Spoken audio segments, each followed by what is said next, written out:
हरे कृष्णा। तो काफ़ी विद्यार्थी लोग मैसेज किया था बारंबार कि प्रभु जी पढ़ाई कैसे करूँ, कैसे स्टडी करूँ, मुझे कुछ समझा नहीं, मुझे कुछ यू नो सॉल्व ही नहीं हो रहे, आगे कैसे बढ़ाऊँ, पढ़ाई में बहुत दिक्कत आ रहा है। तो मैं सोचा थोड़ा स्टडी स्किल्स के बारे में थोड़ा इफ़ेक्टिवली कैसे पढ़ाई करना थोड़ा टिप्स दे देंगे। हाँ, काफ़ी बाकी लोग शायद सोचेंगे इसमें आध्यात्मिक का टच क्या है, रिलेशन क्या है?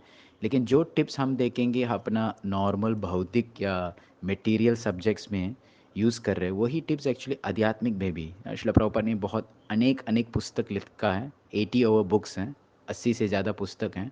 खास करके इस्कॉन में बहुत सारे फेमस ₹20 का, ₹25 का छोटे-छोटे पुस्तक हैं, जो उसके पूरा ज्ञान से भरे हुए। तो ये सेम टिप्स हम इस पुस्तक में भी यूज़ कर सकते हैं। तो पहले हम देखेंगे, पहले टिप जो है, जो भी हमको स्टडी करना, उसको पहले ब्रेक डाउन बनाओ। कि आप एक पुस्तक ले लो, उसका कितना चैप्टर्स हैं, वो पहले अच्छे से आइडेंटिफ़ाई करो। ज़्यादातर हम देखेंगे आजकल का स्टूडेंट, आप एक कुछ भी टॉपिक ले लेंगे, 9th क्लास का, 9वीं का साइंस में पूछेंगे कितना अध्याय है, उसको पता भी नहीं है। तो पहले चीज़ जो है क्या करने का, आपका कितना अध्याय है, वो क्लियर करो। एक सब्जेक्ट ले लो, कितना अध्याय है, वो बस पता करो कि ये अध्याय है। अभी ये अध्याय के अंदर, हर अध्याय के अंदर क्या-क्या इम्पोर्टेंट टॉपिक चर्चा किया, वो फ़ोकस कीजिए, वो लिखो। तो देखना पड़ेगा कि हमको एक्चुअली वो सब्जेक्ट मैटर पता है कि नहीं, क्योंकि काफ़ी टाइम में क्लैरिटी नहीं है, पूरा कन्फ्यूजन के कारण लोग पैनिक आ जाते हैं। जैसे मैंने काफ़ी काफ़ी बच्चे को पूछा कि मैथ्स में, गणित में आपको क्या पसंद नहीं है? नहीं प्रभु जी, सब कन्फ्यूज़ हैं। तो ऐसा नहीं है। तो पहले चीज़ जो है, चैप्टर वाइज़ लिखो। हर चैप्टर के अंदर एक-एक टॉपिक आइडेंटिफ़ाई करो। हर टॉपिक के अंदर एक-एक यूनिट आइडेंटिफ़ाई करो। ये पहले टिप है, क्लैरिटी होना चाहिए। क्यों? ये टिप नंबर 2, क्योंकि इसमें से हम समझाते हैं कि जो चीज़ हमको आसान लगता है, यूजुअली जो जो भी सब्जेक्ट है, पहले 2-3 अध्याय तो आसान है, तो आप तुरंत टिक कर सकते हैं, ये मैं पूरा अंडरस्टैंडिंग है मेरे पास। अगर मुझे पूछा कि कोई मुझे अवलोकन या ओवरव्यू दे दो, चैप्टर 1, हाँ, चैप्टर 1 जो है गणित के बारे में, इंटीजर्स, नंबर, नेगेटिव नंबर, वो क्लियर है, मेरा चलता है, समझ जाता है। फिर मेरे कहाँ दिक्कत है, कहाँ स्टक होते हैं, अच्छा चैप्टर 3 में इस टॉपिक में फँस गया मैं, इस यूनिट में पूरा क्लैरिटी नहीं है मेरा। तो अगर आप ऐसा करेंगे, तो आप सब्जेक्ट से नहीं डराते। नहीं तो यूजुअली लोग मैथ्स, साइंस में पूरा पैनिक हो जाते हैं, क्यों? कभी-कभी 1-2 टॉपिक ही हैं कठिन है, लेकिन क्योंकि उसका क्लैरिटी नहीं, तो लग रहा है सब दिक्कत है।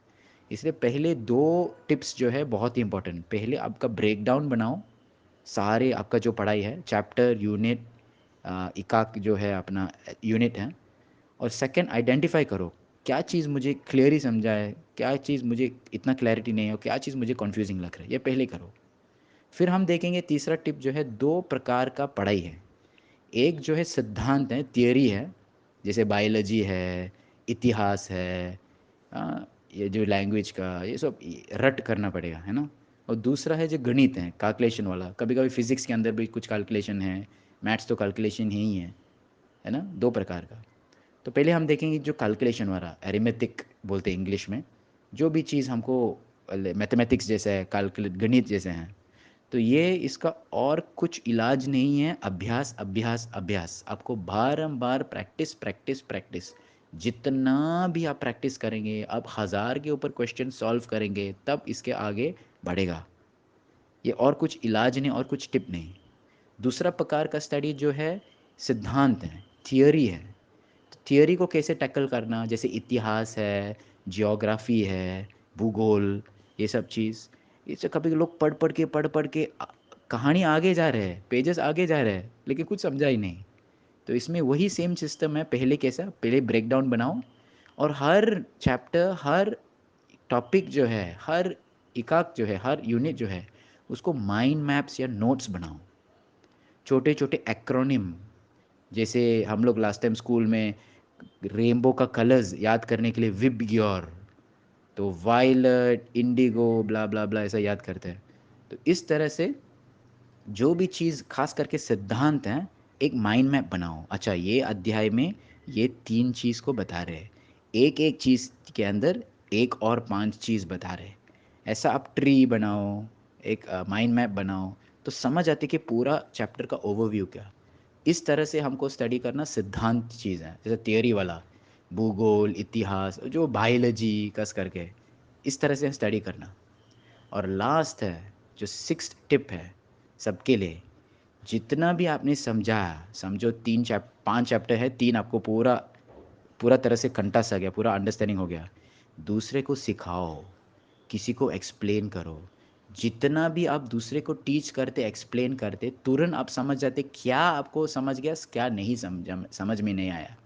तो वो क्लैरिटी आपको आएगा।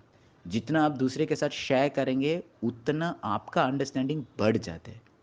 तो इस प्रोसेस से धीरे धीरे ये 6 स्टेप्स में अगर आप फॉलो करेंगे, कोई भी प्रकार का विषय है, भले आप आईटीआई में हैं, डिप्लोमा में हैं, डिग्री में हैं, स्कूल में हैं, 5वीं 10वीं 12वीं, ये स्टेप्स आप फॉलो कर सकते हैं। क्योंकि पढ़ाई में कुछ दिक्कत नहीं, कुछ डिफ़िकल्ट नहीं है।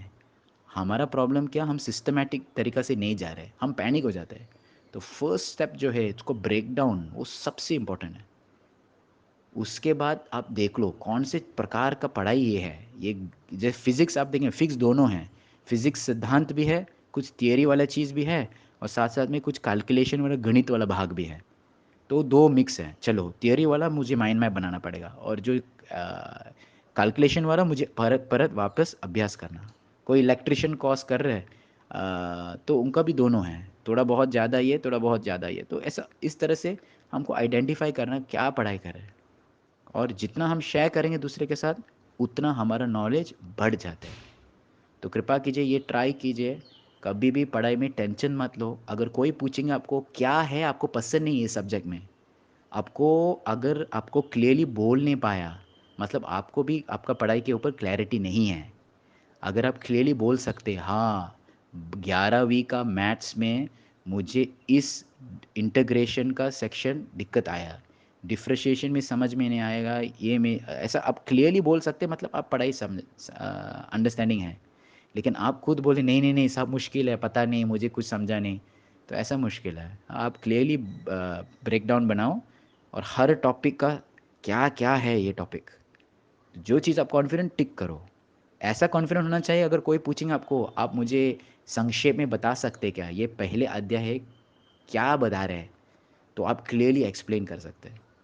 तो इस तरह से हम आध्यात्मिक का पढ़ाई भी शिला प्रभुपाद का जितने भी पुस्तक सेम हुए, छोटे पुस्तक जो है 3 से 4 अध्याय है, तो एक अध्याय आप लेके उसको कैसे क्या बता रहे हैं, आप नोट्स बनाओ। हाँ, भक्त लोग जो है, इस तरह से अभी आप छोटे छोटे पुस्तक पढ़ाई कीजिए, तो आपको बहुत रुचि आएगा, बहुत आनंद आएगा, और ख़ास करके आप दूसरे के साथ शेयर करेंगे तो वो और आनंद आएगा, और आपका अंडरस्टैंडिंग जो है बढ़ जाते हैं।